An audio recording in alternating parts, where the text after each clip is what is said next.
In this help video, I'd like to look at our two MTPredictor trade setups scripts. We have our trade setup script here. This includes our standard trade setups, which are TS1, TS2, TS3, TS4 and DP.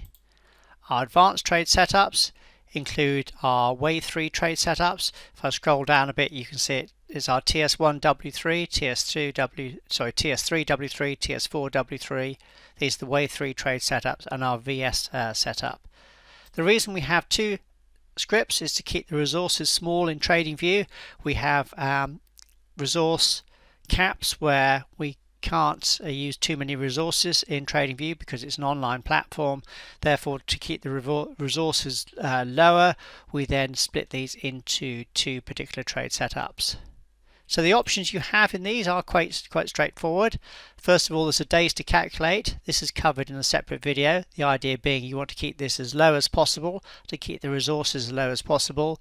So you tend to calculate only over the number of days that shows 800 to 1000 bars on your particular chart. So if you're trading a 3-minute chart, this obviously would be a lot lower than if you're trading an hourly chart.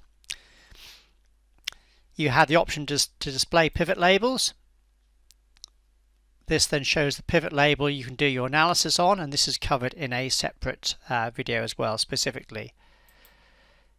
The analysis section, as we have here, as I've already said, is covered in a bit more detail in a separate video. I do suggest you look at that, but you'll probably be either using the last pivot to do your analysis in real time, because most of the time any trade setups that occur will be coming in on the last pivot, so that's the one you'll use mostly. You may want to use a pivots back or pivot number as shown in the separate video.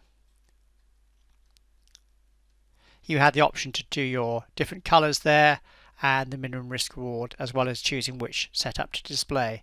So as you can see, the settings you have in here, the options you have in here are quite straightforward, and they're basically the same in the trade setup. Oh, there's an alert just come on there. I'll cover alerts in a separate video.